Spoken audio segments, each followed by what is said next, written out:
জান্নাতীরা ঢুকে যাওয়ার পরে তখন বলবে কি, আনন্দের সাথে সেখানে প্রবেশ করো, আনন্দের সাথে জীবন কাটাও। জাহান্নামীরা তারা তো আগুনে পূর্বে বলে ভয়ে যাচ্ছিল না, কিন্তু জান্নাতীরা জান্নাতে যাবে তো দৌড়ে দৌড়ে চলে যেতে পারতো, কিন্তু ডাকিয়ে ডাকিয়ে কেন নিয়ে যাওয়া হবে, তাদেরকে দল দল করে কেন নিয়ে যাওয়া হবে? আমি বলি একটা দৃষ্টান্ত, কোনো একটা বারোয়ারি খানা, কোনো একটা ভোজ, বিয়ের হোক বা যে কোনো একটা ভোজ হয়েছে, কিছু মানুষ হয়েছে খেতে চাইছে না, চলে যাচ্ছে। অনেক মানুষ আবদার করে ভালোবাসার সাথে কি বলে, চলো চলো চলো চলো চলো চলো, চাটি হাতে মুখে কোরবানি যাবে, আবদার করে ভালোবাসার সাথে নিয়ে যায়, চলো চলো চলো, না খাইয়ে ছাড়বে না, তো টানতে টানতে তাদের নিয়ে যায় বা ঠেলতে ঠেলতে নিয়ে যায়, চলো চাটি খাও।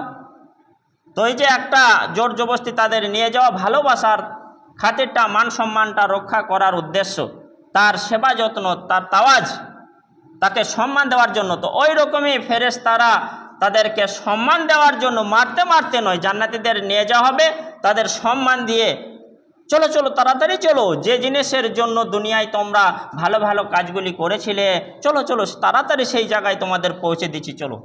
তো আসিকাল্লাযীনা তাকাউ রাব্বাহুম ইলাল জান্নাতি যুমারা, আল্লাহ তাআলা বলছেন জান্নাতীদেরকেও দল দল করে ডাকিয়ে ডাকিয়ে নিয়ে যাওয়া হবে, ফেরেশতায় নিয়ে যাবে কোথায়? জান্নাতের দিকে।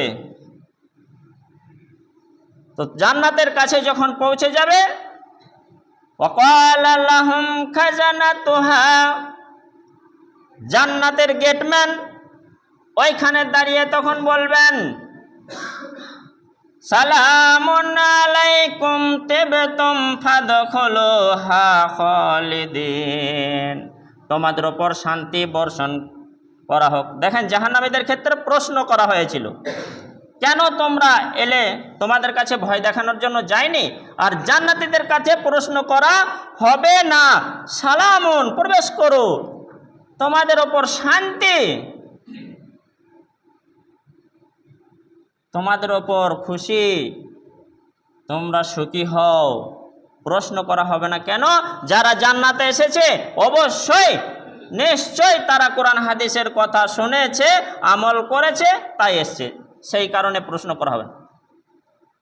ওয়াকালা লাহুম খাজানাতুহা, জান্নাতের প্রশ্ন বলবেন, সালামুন আলাইকুম তিবতুম ফাদখুলুহা খালিদিন, তোমাদের ওপর শান্তি বর্ষণ হোক, তোমরা খুশি হও, তোমরা সুখী হও, তোমরা আনন্দের দিন কাটাও, আনন্দের সাথে সেখানে প্রবেশ করো, আনন্দের সাথে জীবন কাটাও, খালিদিন, চিরস্থায়ী, কোনো লিমিট নেই, আনলিমিটেড।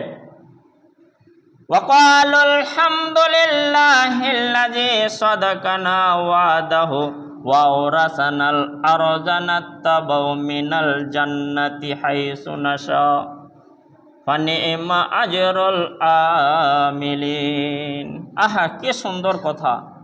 ওয়াকালুল হামদুলিল্লাহিল্লাযী, জান্নাতীরা ঢুকে যাওয়ার পরে তখন বলবে কি, আল্লাহ তাআলার সমস্ত প্রশংসা, মহান রব্বুল আলামিনের সমস্ত প্রশংসা, যিনি সেই আল্লাহ তাআলা আমাদের জন্য সাদাকা, সত্য ওয়াদা দিয়েছিলেন, সেই ওয়াদাটা পূরণ করেছেন।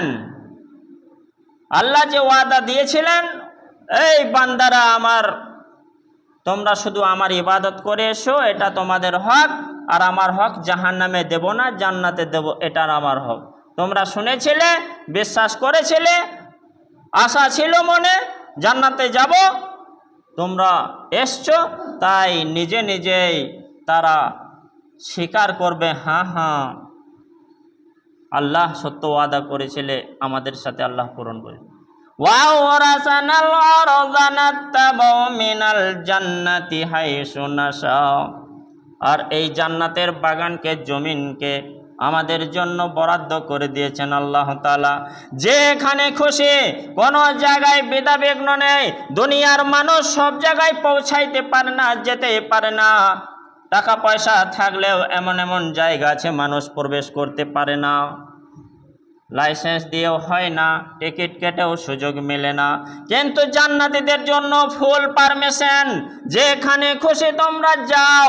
আল্লাহ তাবারাক তাআলা অন্য এক আয়াতে বলেছেন, কুলু ওয়াশরাবু হানিয়াম বিমা আসলাফতুম ফিল আইয়ামিল খালিয়া।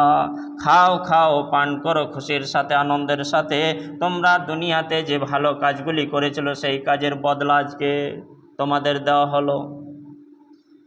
তো হাই শোনাসা, সেই জান্নাতীরা বলবে আল্লাহ তাআলা আমাদের জন্য বরাদ্দ করে দিয়েছেন জমিনটা, আর আমরা যেখানে খুশি সেখানেই যেতে পারবো। অনিমা আজরুল আমিলেন, আর যারা ভালো কাজ করেছে তাদের জন্য এই বদলা। বলি আলহামদুলিল্লাহ।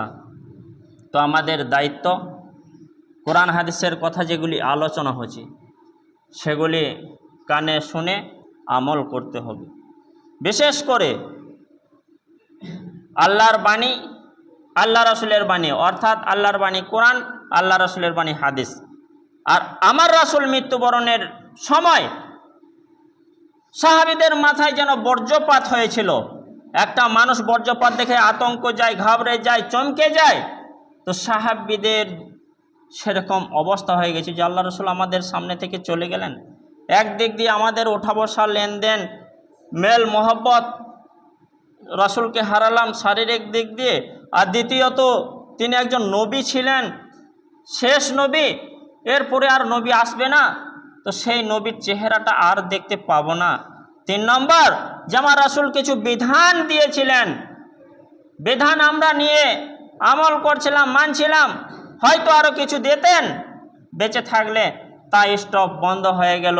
তো যাওয়ার আগে আমার রাসূল তো বলেই গিয়েছিলেন আমি দুটি জিনিস ছেড়ে যাচ্ছি, সেই দুটি জিনিসকে যতদিন তোমরা আঁকড়ে ধরে থাকবে গোমরাহ হবে না, পথভ্রষ্ট হবে না।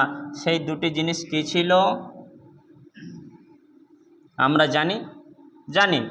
1 নম্বর আল্লাহর বাণী, আল্লাহর কালাম কোরআনুল কারীম। আল্লাহ রাসূল তো বলেননি এই আমার উম্মত আমি চলে যাচ্ছি, আমার ওপর নাজিল হয়েছে আমি নিয়ে চলে যাব,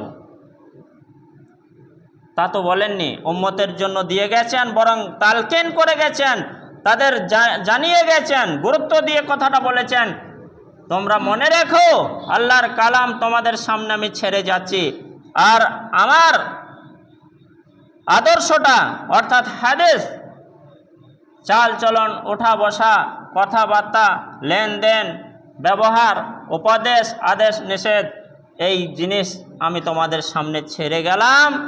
এই দুটি জিনিসকে তোমরা যতদিন আঁকড়ে ধরে থাকবে ততদিন কিন্তু পথভ্রষ্ট হবে না, গুমরা হবে না। আমি রসুল বললাম, সারা বিশ্বের মানুষ যদি তোমাকে খেপা পাগলা বোকা বলে, গোমরা বলে, কোনো যায় আসে না। আল্লাহ রাসূল যেটা বলে গেলেন সেটাই চূড়ান্ত।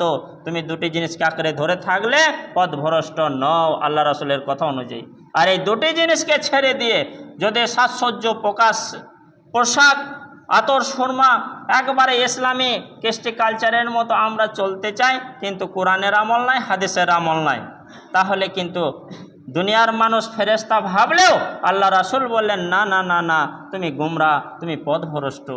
অতএব আমরা কোরআন আর হাদিসের ওপর আমল করার চেষ্টা করে আল্লাহ যেন আমাদেরকে সুযোগ দেন। বলি আল্লাহুম্মা আমিন।